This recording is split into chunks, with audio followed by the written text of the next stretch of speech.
Uttar Pradesh Lucknow. IPhone delivery ಮಾಡೋಕ್ಕೆ ಬಂದ delivery boy ಕೊಲೆಯಾಗಿದ್ದಾನೆ. ಎಲ್ಲಿ? ಮೋರಿ ಒಳಗಡೆ ಅವನ ಬಾಡಿ ಸಿಕ್ಕಿದೆ. ಅದರಲ್ಲೂ ಆತ ಡೆಲಿವರಿಗೋಸ್ಕರ ತಂದಿದ್ದ ಬ್ಯಾಗಲ್ಲೇ ಅವನ ದೇಹ ಸಿಕ್ಕಿದೆ. ಇಷ್ಟಕ್ಕೂ ಕೊಲೆಯಾದ ವ್ಯಕ್ತಿ ಯಾರು? ಕೊಲೆ ಮಾಡಿದವ್ರು ಯಾರು? ನಮಸ್ಕಾರ ವೀಕ್ಷಕರೇ, ನೀವು ನೋಡ್ತಾ ಇದ್ದೀರಾ ಚದುರಂಗ ನೈಜ ಕಥೆಗಳು. ನಾನು ದೀಪಿಕಾ. ಬನ್ನಿ ಇವತ್ತಿನ ಈ ನೈಜ ಕಥೆ ಏನಾಯಿತು ಅಂತ ನೋಡೋಣ.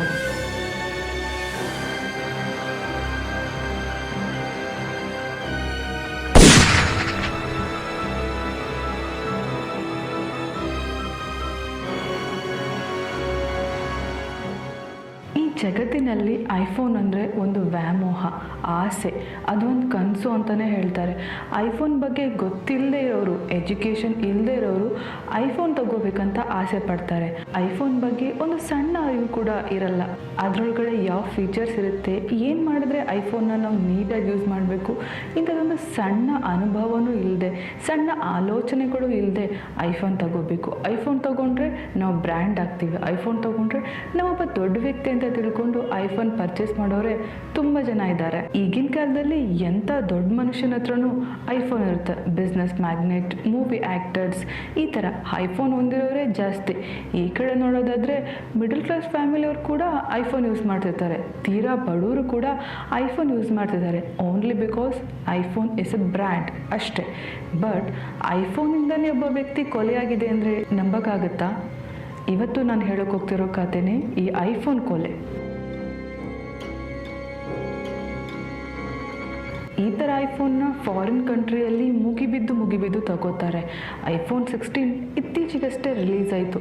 ಇದನ್ನು ನಾನೇ ಫಸ್ಟ್ ತೊಗೋಬೇಕು, ನನಗಿಂತ ಮೊದಲು ಇನ್ಯಾರೂ ತೊಗೋಬಾರ್ದು ಅಂತ ಕ್ಯೂವಲ್ಲಿ ನಿಂತ್ಕೊಂಡು ಕೂಡ ಅಲ್ಲಿ ತೊಗೊಂಡಿದ್ದಾರಂತೆ. ಈಗ ಫಾರಿನ್ ಕಂಟ್ರಿಯಲ್ಲೇ ಈ ಥರ ಆದರೆ ನಮ್ಮ ಇಂಡಿಯಾದಲ್ಲಿ ಹೇಗೆ ಅಂದರೆ, ಹೌದು, ನಮ್ಮ ಇಂಡಿಯಾದಲ್ಲಿ ಕೂಡ ಐಫೋನ್ ಆಸೆಗೋಸ್ಕರ ತುಂಬ ಜನ ಕಾಯ್ದು ವೆಯ್ಟ್ ಮಾಡಿ ಐಫೋನ್ 16ನ ತೊಗೊಂಡಿದ್ದಾರೆ.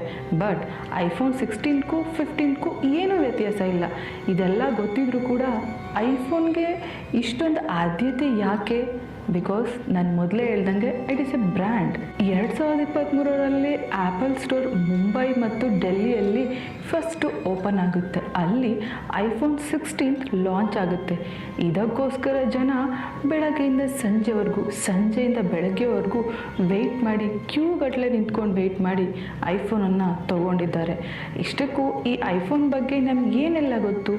ಐಫೋನ್ ನೀವು ಯಾರಾದರೂ ಯೂಸ್ ಮಾಡ್ತಾ ಇದ್ದರೆ ಇದರ ಬಾಧ್ಯತೆಗಳೇನು, ಇದರಲ್ಲಿ ಒಳ್ಳೇದು ಯಾವುದು, ಕೆಟ್ಟದ್ದು ಯಾವುದು, ನೀವೇ ಹೇಳಿ. ಈಗ ಈ ನೈಜ ಕಥೆ ಬಗ್ಗೆ ಮಾತಾಡೋದೇ ಆದರೆ, ಉತ್ತರ ಪ್ರದೇಶದ ಮಹಾನಗರ ಎಂಬ ಊರಿನ 37 ವರ್ಷದ ಭರತ್ ಕುಮಾರ್, ಈತನಿಗೆ ಮದುವೆ ಆಗಿ ಅಖಿಲೇಶ್ವರ್ ಎಂಬ ಹೆಂಡತಿ ಕೂಡ ಇರ್ತಾರೆ. ಅಪ್ಪ ರಾಮ್, ಅಣ್ಣ ಪ್ರೇಮ್ ಅವರು ಲಾಯರ್ ಆಗಿ ಕೆಲಸ ಮಾಡ್ತಾಯಿದ್ರು. ಈಗ ಈ ಪ್ರೇಮ್ ಹೇಳಿದ ಕೆಲವೊಂದು ಘಟನೆಗಳ ಬಗ್ಗೆನೇ ನಾವು ಮಾತಾಡೋಕೆ ಹೋಗ್ತಿರೋದು. ಅಂತ ಯಾವ ಘಟನೆನ ಪ್ರೇಮ್ ಹೇಳಿದರು ಅಂದರೆ, ನನ್ನ ತಮ್ಮ ಭರತ್ 8 ವರ್ಷದಿಂದ ಡೆಲಿವರಿ ಬಾಯ್ ಆಗಿ ಕೆಲಸ ಮಾಡ್ತಾಯಿದ್ದ. ನಾರ್ಮಲ್ ಆಗಿ ಬೆಳಗ್ಗೆ 10 ಗಂಟೆಗೆ ಹೋಗಿ ರಾತ್ರಿ 10 ಗಂಟೆಗೆಲ್ಲ ಮನೆಗೆ ಬಂದುಬಿಡ್ತಿದ್ದ. ಆವತ್ತು ಕೂಡ ಸೆಪ್ಟೆಂಬರ್ 23 ಎಂದಿನಂತೆ ಅವನು ಬೆಳಗ್ಗೆ 10 ಗಂಟೆಗೆ ಡ್ಯೂಟಿಗೆ ಹೋಗ್ತೀನಿ ಅಂತ ಹೇಳೋಗ್ತಾನೆ. ಮತ್ತೆ 10 ಗಂಟೆ ಆದರೂ ಅವನು ವಾಪಸ್ಸು ಮನೆಗೆ ಬರಲೇ ಇಲ್ಲ. ನಾನು ಕಾಲ್ ಮಾಡಿ ನೋಡಿದೆ, ಬಟ್ ಕಾಲ್ ಸ್ವಿಚ್ ಆಫ್ ಬಂತು. ನಾರ್ಮಲ್ ಆಗಿ ಅವನು ಡೆಲಿವರಿ ಮಾಡುವಾಗ ಫೋನ್ ಸ್ವಿಚ್ ಆಫ್ ಆಗಿರ್ಬೋದು, ಚಾರ್ಜರ್ ಇಲ್ಲದೆ ಇರ್ಬೋದು ಅಂತ ನಾವು ವೆಯ್ಟ್ ಮಾಡ್ತಾ ಇದ್ವಿ. ಅಷ್ಟರಲ್ಲಿ ಡೆಲಿವರಿ ಆಫೀಸಿಂದ ನಮಗೆ ಒಂದು ಕಾಲ್ ಬರುತ್ತೆ. ಆ ಕಾಲಲ್ಲಿ ನಿಮ್ಮ ತಮ್ಮ ಮಧ್ಯಾಹ್ನ ಡೆಲಿವರಿಗೆ ಹೋದವರು ವಾಪಸ್ ಬರಲೇ ಇಲ್ಲ, ನಮಗೆ ಯಾಕೋ ಭಯ ಆಗ್ತಿದೆ, ದಯವಿಟ್ಟು ನೀವು ಪೊಲೀಸ್ ಕಂಪ್ಲೇಂಟ್ ಕೊಡಿ ಅಂತ ಹೇಳ್ತಾರೆ. ಬಟ್ ಭರತ್ ಅಣ್ಣ ಮತ್ತು ಫ್ಯಾಮಿಲಿ ಮೆಂಬರ್ಸ್ ಅಷ್ಟು ಏನು ಸೀರಿಯಸ್ ಆಗಿ ತೊಗೊಳ್ಳಲ್ಲ. ಬಿಕಾಸ್ ಭರತ್ ಈ ಮುಂಚೆ ಸ್ವಲ್ಪ ಲೇಟಾಗಿ ಮನೆಗೆ ಬರ್ತಿದ್ರು, 1 ದಿನ 2 ದಿನ ಹೊರಗಡೆ ಹೋಗಿ ಉಳ್ಕೋತಿದ್ದು ಹೌದು. ಹಾಗಾಗಿ ಭರತ್ ಎಲ್ಲಾದರೂ ಹೊರಗಡೆ ಹೋಗಿರ್ಬೋದು, ಫ್ರೆಂಡ್ ಮನೆಗೆ ಹೋಗಿರ್ಬೋದು ಅಂತ ನೆಗ್ಲೆಕ್ಟ್ ಮಾಡ್ತಾರೆ. ಆದರೆ 2 ದಿನ ಹಾಗೆ ಹೋಗುತ್ತೆ, ಭರತ್ ಸುಳಿವು ಇರೋದೇ ಇಲ್ಲ. ಭರತ್ ಮನೆಗೆ ಒಂದು ಫೋನ್ ಕೂಡ ಮಾಡಿರೋದಿಲ್ಲ. ಇದರಿಂದ ಗಾಬರಿಯಾದ ಭರತ್ ಮನೆಯವರು ಪೊಲೀಸ್ ಕಂಪ್ಲೇಂಟ್ ಕೊಡೋಕ್ಕೆ ಮುಂದಾಗ್ತಾರೆ. ಅದಕ್ಕೂ ಮುಂಚೆ ಭರತ್ ಫೋನ್ಗೆ ಕಾಲ್ ಟ್ರೈ ಮಾಡ್ತಾರೆ. ಬಟ್ ಭರತ್ ಕಡೆಯಿಂದ ಯಾವುದೇ ಆನ್ಸರ್ ಸಿಕ್ಕಿರಲ್ಲ. ಭಯಪಟ್ಟ ಅವರು ಪೊಲೀಸ್ ಕಂಪ್ಲೇಂಟ್ ಕೊಡೋಕ್ಕೆ ಹೋಗ್ತಾರೆ.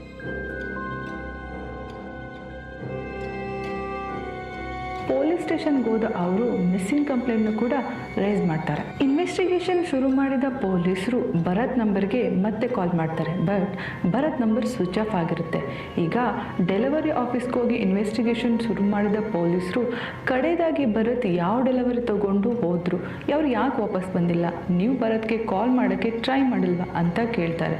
ಅದಕ್ಕೆ ಡೆಲಿವರಿ ಆಫೀಸಲ್ಲಿ, ಸರ್ ಭರತ್ ಎಂದಿನಂತೆ ಬೆಳಗಿಂದ ಮಧ್ಯಾಹ್ನವರೆಗೂ ಡೆಲಿವರಿ ಮಾಡಿದ್ರು, ಮಧ್ಯಾಹ್ನ ಮೇಲೆ ಒಂದು ಐಫೋನ್ ಡೆಲಿವರಿ ಇತ್ತು, ಅದನ್ನು ತಗೊಂಡು ಹೊರಟ್ರು. ಅದಾದಮೇಲೆ ನಾವು ತುಂಬ ಹೊತ್ತು ಕಾಲ್ ಮಾಡೋಕ್ಕೆ ಹೋಗಲಿಲ್ಲ, ಸಂಜೆ ಅಷ್ಟೊತ್ತರಲ್ಲಿ ಬರದೇ ಇರೋದನ್ನ ನೋಡಿ ಕಾಲ್ ಮಾಡಿದ್ವಿ, ಆಗ ಅವ್ರ ಫೋನ್ ಸ್ವಿಚ್ ಆಫ್ ಆಗಿತ್ತು ಅಂತ ಹೇಳ್ತಾರೆ. ಈಗ ಈ ಐಫೋನ್ ತಗೊಂಡು ಭರತ್ ಎಲ್ಲಿಗೆ ಹೋದ್ರು ಅಂತ ನೋಡೋದಾದ್ರೆ, ಕೊನೆಯದಾಗಿ ಐಫೋನ್ ಡೆಲಿವರಿ ಮಾಡೋಕ್ಕೆ ಭರತ್ ಗಜಾನನ ಎಂಬ ವ್ಯಕ್ತಿ ಮನೆ ಹತ್ರ ಹೋಗಿರ್ತಾನೆ.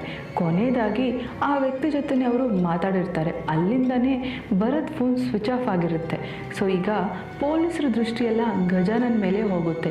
ಅವನನ್ನು ಆದಷ್ಟು ಬೇಗ ಹಿಡಿದು ವಿಚಾರಣೆ ಮಾಡಬೇಕು ಅಂತ ಮುಂದಾಗ್ತಾರೆ. ಹಾಗೆ ಗಜಾನನ್ ಕೂಡ ಸಿಕ್ಕಿ ಬೀಳ್ತಾನೆ. ಸೊ ವಿಚಾರಣೆ ಸಮಯದಲ್ಲಿ ಗಜಾನನ ಹೇಳಿದ ವಿಚಾರಗಳೇ ಒಂದು ರೀತಿ ಶಾಕ್ ಬರೋ ಥರ ಆಗುತ್ತೆ.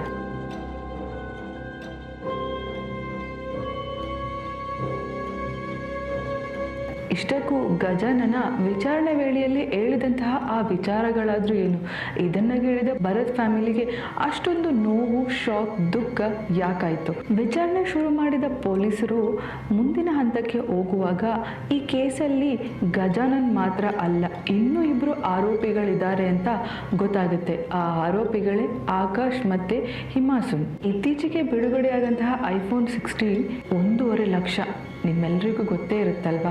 ಸೊ ಈ ಐಫೋನ್ 16ನ ತಗೋಬೇಕು ಅಂತ ಹಿಮಾಸುನ್ ಆನ್ಲೈನಲ್ಲಿ ಆರ್ಡರ್ ಮಾಡ್ತಾನೆ. ಅದು ಕೂಡ ಕ್ಯಾಶ್ ಆನ್ ಡೆಲಿವರಿಯಲ್ಲಿ ಆರ್ಡರ್ ಮಾಡ್ತಾನೆ. ನಮ್ಮೆಲ್ಲರಿಗೂ ಗೊತ್ತಿರೋ ಹಾಗೆ ಕ್ಯಾಶ್ ಆನ್ ಡೆಲಿವರಿ ಅಂದರೆ ನಾವು ಆರ್ಡರ್ ಮಾಡಿದಂತಹ ಪ್ರಾಡಕ್ಟ್ ನಮ್ಮ ಕೈಗೆ ಬಂದ ಮೇಲೇ ನಾವು ಅದಕ್ಕೆ ಕ್ಯಾಶ್ ಕೊಡಬೇಕು. ಇದಕ್ಕೆ ನಾವು ಕ್ಯಾಶ್ ಆನ್ ಡೆಲಿವರಿ ಅಂತ ಹೇಳ್ತೀವಿ. ಈ ಫೋನ್ನ ಹೇಗಾದರೂ ಮಾಡಿ ತಗೊಳ್ಳೇಬೇಕಂತ ಹಿಮಾಸುನ್ ಕ್ಯಾಶ್ ಆನ್ ಡೆಲಿವರಿಯಾಗಿ ಐಫೋನ್ 16ನ ಆರ್ಡರ್ ಮಾಡ್ತಾನೆ. ಸೊ ಈ ಆರ್ಡರ್ ಸಿಕ್ಕಿದ್ದೆ ಭರತ್ಗೆ. ಸೊ ಈ ಥರ ಫ್ಲಿಪ್ಕಾರ್ಟಲ್ಲಿ ಕೆಲಸ ಮಾಡ್ತಿದ್ದ ಭರತ್ಗೆ ಐಫೋನ್ 16ನ ಯಾರೋ ಆರ್ಡರ್ ಮಾಡಿದ್ದಾರೆ ಅಂತ ಗೊತ್ತಾಗುತ್ತೆ.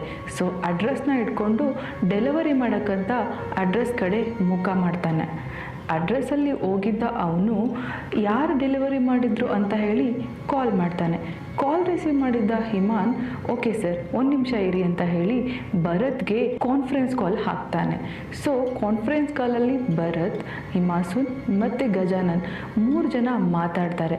ಇತ್ತ ಗಜಾನನ್, ಸರ್ ನಾನು ಮನೆಯಲ್ಲೇ ಇದ್ದೀನಿ, ನೀವು ಮನೆಗೆ ಬನ್ನಿ ಅಂತ ಕರೀತಾನೆ. ಇತ್ತ ಗಜಾನನ್ ಹೇಳಿದ ಮಾತನ್ನ ನಂಬಿಕೊಂಡು ಭರತ್ ಡೆಲಿವರಿ ಮಾಡೋಕ್ಕೆ ಗಜಾನನ್ ಇದ್ದಂತಹ ಮನೆಗೆ ಬರ್ತಾನೆ. ಸರ್ ಇದು ನಿಮ್ಮ ಪಾರ್ಸಲ್ ಇಲ್ಲಿದೆ, ಐಫೋನ್ 16, ಇದಕ್ಕೆ 1.5 ಲಕ್ಷ ಆಗಿದೆ ಸರ್, ನೀವು ಕ್ಯಾಶ್ ಕೊಟ್ಟರೆ ನಾನು ನಿಮಗಿನ್ನ ಡೆಲಿವರಿ ಮಾಡ್ತೀನಿ ಅಂತ ಹೇಳ್ತಾನೆ. ಆ್ಯಕ್ಚುಲಿ ನಾವಿಲ್ಲಿ ಗಮನಿಸಬೇಕಾಗಿದ್ದು ಒಂದು, ಆರ್ಡರ್ ಮಾಡಿದ್ದು ಹಿಮಾಶು ಆಗಿದ್ರೂ ಇದನ್ನು ಕಲೆಕ್ಟ್ ಮಾಡ್ಕೋತಾ ಇರೋದು ಗಜಾನನ್. ಸೊ ಗಜಾನನ್ ಈಗ ನಾರ್ಮಲ್ ಆಗಿ ಭರತ್ ಹತ್ರ ಮಾತಾಡಿ, ಸರ್ ಬನ್ನಿ ಒಳಗಡೆ ಕೂತ್ಕೊಳ್ಳಿ ಅಂತ ಹೇಳ್ತಾನೆ. ಸಹಜವಾಗಿ ಡೆಲಿವರಿ ಬಾಯ್ಗೆ ಇಷ್ಟು ಮರ್ಯಾದೆ ಕೊಡ್ತಾರೆ ಅಂತ ಖುಷಿಪಟ್ಟ ಭರತ್ ಅವನ ಮಾತನ್ನ ಕೇಳಿ ಮನೆ ಒಳಗಡೆ ಹೋಗ್ತಾನೆ. ಆದರೆ ಮುಂದೆ ಏನಾಗುತ್ತೆ ಅನ್ನೋ ಸಣ್ಣ ಅರಿವು ಕೂಡ ಅವನಿಗಿರೋದೇ ಇಲ್ಲ. ಒಳಗಡೆ ಬಂದಂತಹ ಭರತ್ ಮೇಲೆ ಅಟ್ಯಾಕ್ ಮಾಡಿದ ಗಜಾನನ್ ಮತ್ತು ಆಕಾಶ್ ಭರತ್ ಕುತ್ತಿಗೆನ ಇಚ್ಕಿ ಕೊಲೆ ಮಾಡೇ ಬಿಡ್ತಾರೆ.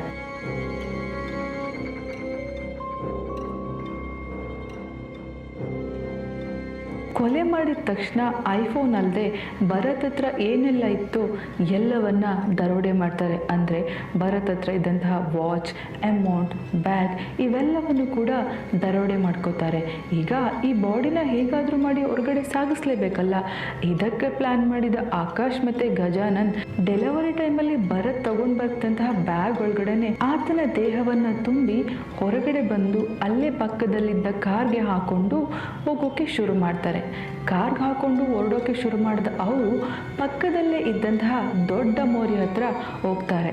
ಆ ಮೋರಿಯನ್ನು ನೋಡಿದ್ರೆ ಅಲ್ಲಿ ತುಂಬ ನೀರು ತುಂಬಿಕೊಂಡಿರ್ತದೆ.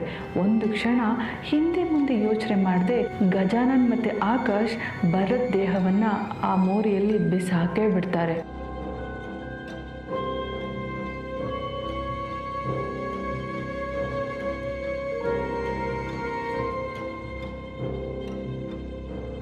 ಅಲ್ಲಿಂದ ಅವರು ಹೊರಟು ಮನೆಗೆ ಬಂದು ಏನೂ ನಡೆದೇ ಇಲ್ವೇನೋ ಅನ್ನೋ ಥರ ಇರ್ತಾರೆ.